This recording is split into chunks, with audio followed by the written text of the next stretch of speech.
మిత్రులందరికీ నమస్కారం. తెలంగాణ రాష్ట్ర ప్రభుత్వము ప్రజాపాలన ప్రగతి ప్రణాళిక అనే కార్యక్రమాన్ని నిర్వహించడం అనేది జరుగుతుంది. ఈ కార్యక్రమము 99 రోజుల పాటు నిర్వహించడం అనేది జరుగుతుంది. ఈ కార్యక్రమంలో వచ్చే నెల అంటే ఏప్రిల్ 20వ తారీఖు నుంచి 25వ తారీఖు వరకు 5 రోజుల పాటు సంక్షేమ వారంగా నిర్వహించడం అనేది జరుగుతుంది. సంక్షేమ వారంగా అంటే రాష్ట్ర ప్రభుత్వము అమలు చేస్తున్నటువంటి సంక్షేమ పథకాల గురించి ప్రజలకు వివరించడం అనేది జరుగుతుంది. ఈ సంక్షేమ పథకాలు అందరికీ అందాలనే ఉద్దేశంతో సంక్షేమ పథకాలు రానటువంటి వారితోటి కొత్తగా దరఖాస్తులు స్వీకరించడం అనేది జరుగుతుంది అని చెప్పేసి ఉన్నతాధికారుల ద్వారా తెలుస్తుంది. ఈ 20వ తారీఖు నుంచి 25వ తారీఖు వరకు సంక్షేమ పథకాలలో ఒకటైనటువంటి ఆసరా పెన్షన్లకు కూడా కొత్త పెన్షన్లకు కూడా దరఖాస్తులు స్వీకరించడం జరుగుతుంది అని చెప్పేసి మనకు ఆఫ్ ద రికార్డులో ఉన్నతాధికారుల ద్వారా తెలుస్తుంది.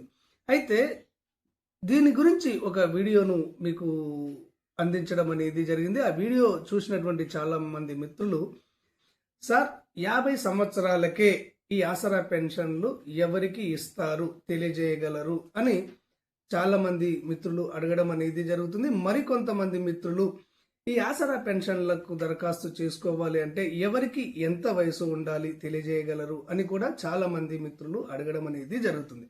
ఈరోజు మీకు ఈ వీడియో ద్వారా ఈ ఆసరా పెన్షన్లకు దరఖాస్తు చేసుకోవాలి అంటే 50 సంవత్సరాలకే ఎవరికి పెన్షన్ వస్తుంది, 50 సంవత్సరాలు దాటినటువంటి ఎవరు ఈ కొత్త పెన్షన్ల గురించి దరఖాస్తు చేసుకోవచ్చు, ఓల్డేజ్ పెన్షన్లకు దరఖాస్తు చేసుకునేటువంటి వారికి ఎంత వయసు ఉండాలి, ఆ తర్వాత వితంతు పెన్షన్ కోసం దరఖాస్తు చేసుకునేటువంటి వారికి ఎంత వయసు ఉండాలి, సింగిల్ ఉమెన్ ఒంటరి మహిళల పెన్షన్ కోసం దరఖాస్తు చేసుకునేటువంటి వారికి ఎంత వయసు ఉండాలి, ఇక్కడ డిజబుల్ పెన్షన్ల కోసము దివ్యాంగుల పెన్షన్ల కోసము దరఖాస్తు చేసుకునేటువంటి వారికి ఎంత వయసు ఉండాలి, గీత కార్మికులకు మరియు చేనేత కార్మికులకు సంబంధించినటువంటి పెన్షన్ల కోసము దరఖాస్తు చేసుకునేటువంటి వారికి ఎంత వయసు ఉండాలి, ఆ తర్వాత హెచ్ఐవి కానివ్వండి, పైలేరియా కానివ్వండి, డయాలసిస్ పెన్షన్లకు సంబంధించి కానివ్వండి, ఈ పెన్షన్లకు దరఖాస్తు చేసుకునేటువంటి వారికి ఎంత వయసు ఉండాలి అన్న పూర్తి సమాచారాన్ని తెలంగాణ రాష్ట్రంలో అమలు చేస్తున్నటువంటి 11 రకాల పెన్షన్ కేటగిరీలకు సంబంధించి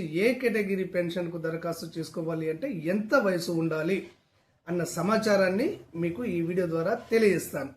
ఇప్పటి వరకు అంతర్నేత్ర ఛానల్ను సబ్స్క్రైబ్ చేసుకోకుండా చూస్తున్నటువంటి మిత్రులు తప్పకుండా అంతర్నేత్ర ఛానల్ను ఆదరించి సబ్స్క్రైబ్ చేసుకోండి. మన ఛానల్లోకి వచ్చినటువంటి కొత్త వారు తప్పకుండా అంతర్నేత్ర ఛానల్ను ఆదరించండి. తెలంగాణ ప్రభుత్వం నుంచి సంక్షేమ పథకాలకు సంబంధించి ఎలాంటి లేటెస్ట్ అప్డేట్ వచ్చినా కానీ, ఆసరా పెన్షన్లకు సంబంధించి కానివ్వండి, ఇతర సంక్షేమ పథకాలకు సంబంధించి కానివ్వండి, ఎలాంటి లేటెస్ట్ అప్డేట్ వచ్చినా కానీ అప్డేట్ వివరాలను ఉన్నది ఉన్నట్టుగా అంతర్నేత్ర ఛానల్ మీకు తెలియజేయడం అనేది జరుగుతుంది. మీలో అవేర్నెస్ కల్పించడం అనేది జరుగుతుంది. ఇక విషయంలోకి వెళ్ళినట్లయితే ఏప్రిల్ 20వ తేదీ నుంచి 25వ తేదీ వరకు ఈ ఆసరా కొత్త పెన్షన్ల కోసము దరఖాస్తులు స్వీకరించడం జరుగుతుంది అని మనకు తెలుస్తుంది. అయితే ఈ దరఖాస్తులు స్వీకరించే సందర్భంలో 50 సంవత్సరాలకే ఎవరికి పెన్షన్లు ఇవ్వడం అనేది జరుగుతుంది.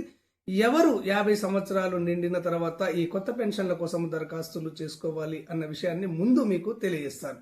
ఇక్కడ తెలంగాణ రాష్ట్రంలో 50 సంవత్సరాలు నిండిన వెంటనే ఎవరికి పెన్షన్లు ఇవ్వడం జరుగుతుంది అంటే ప్రస్తుతము గీత కార్మికులకు, చేనేత కార్మికులకు 50 సంవత్సరాలు నిండిన వెంటనే వారికి పెన్షన్లను అందించడం అనేది జరుగుతుంది.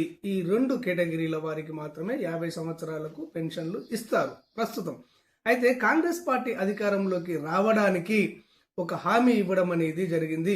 ఇలా ఈ రాష్ట్రంలో కుల వృత్తులపైన జీవించే వారికి 50 సంవత్సరాలు నిండిన వెంటనే వారికి ఆసరా పెన్షన్లను 2016 రూపాయలను అందించడం జరుగుతుంది అని వారు మేనిఫెస్టోలో హామీ ఇవ్వడం అనేది జరిగింది. అంటే కుల వృత్తుల వారు అంటే ఎవరు? కుల వృత్తులు చేసుకుంటూ జీవించే వారు ఉంటారు కదా. ఆల్సో మీకు తెలిసే ఉంటుంది, ఇక్కడ చాకలి వారు కానివ్వండి, మంగలి వారు కానివ్వండి, వడ్రంగి వారు కానివ్వండి, కుమ్మరి వారు కానివ్వండి, కమ్మరి వారు కానివ్వండి, ఔసలి వారు కానివ్వండి, పూసలి వారు కానివ్వండి, మేదరి వారు కానివ్వండి, ఈ విధంగా కుల వృత్తులు చేసుకుంటూ ఆ వృత్తిపైనే జీవిస్తున్నటువంటి వారు ఉంటారు కదా. వారికి 50 సంవత్సరాలు నిండిన వెంటనే పెన్షన్లు ఇస్తామన్నారు. ఇప్పుడు మనం చెప్పుకున్న కులాల వారు 50 సంవత్సరాలు నిండిన వెంటనే మీరు ఈ 2,000 రూపాయల పెన్షన్ కోసము దరఖాస్తు చేసుకోండి. ఇది క్లియర్. ఇక ఓల్డేజ్ పెన్షన్ కోసము దరఖాస్తు చేసుకునేటువంటి వారికి ఎంత వయసు ఉండాలి అంటే, గత ప్రభుత్వము టిఆర్ఎస్ ప్రభుత్వము 10 సంవత్సరాలు ఉంది. 10 సంవత్సరాల కాలంలో ఒక 10-15 లక్షల పెన్షన్లను ఇచ్చారు. ఆ 10-15 లక్షల పెన్షన్లలో 6-7 లక్షల ఓల్డేజ్ పెన్షన్లు ఉన్నాయి. ఈ 6-7 లక్షల ఓల్డేజ్ పెన్షన్లను శాంక్షన్ చేసే సందర్భంలో వారు మొదటిగా రిలీజ్ చేసినటువంటి పెన్షన్లలో ఇక్కడ 57 సంవత్సరాలు నిండిన వారికి పెన్షన్లను ఇవ్వడం అనేది జరిగింది. రెండవసారి పెన్షన్ల దరఖాస్తులు స్వీకరించిన సందర్భంలో కూడా 57 సంవత్సరాలు వయసు వచ్చినటువంటి వారికి ఇక్కడ ఆసరా పెన్షన్ల దరఖాస్తులు స్వీకరించడం అనేది జరిగింది. వారికి పెన్షన్లను ఇవ్వడం అనేది జరిగింది. ఈ ఓల్డేజ్ పెన్షన్లకు 57 సంవత్సరాలు నిండిన తరువాత మీరు దరఖాస్తు చేసుకోవచ్చు. ఈ 57 సంవత్సరాలు నిండినట్టుగా ఏ డాక్యుమెంట్ను సమర్పించాలి అంటే, మొదట ఆధార్ కార్డులో చూసి ఈ 57 సంవత్సరాలు నిండిన వారికి పెన్షన్లు ఇచ్చారు. రెండవ విడతలో ఓటర్ ఐడి కార్డులో 57 సంవత్సరాలు నిండిన తర్వాత ఈ కొత్త పెన్షన్లను ఇవ్వడం అనేది జరిగింది. మొత్తానికి మీకు ఆధార్ కార్డులో కానివ్వండి, ఓటర్ ఐడి కార్డులో కానివ్వండి, 57 సంవత్సరాలు నిండిన వారికి ప్రస్తుతము ఇక్కడ ఓల్డేజ్ పెన్షన్లు చేసుకునే అవకాశం అనేది ఉంది. 57 సంవత్సరాలు నిండినటువంటి వారు ఈ పెన్షన్ల కోసము దరఖాస్తు చేసుకోండి.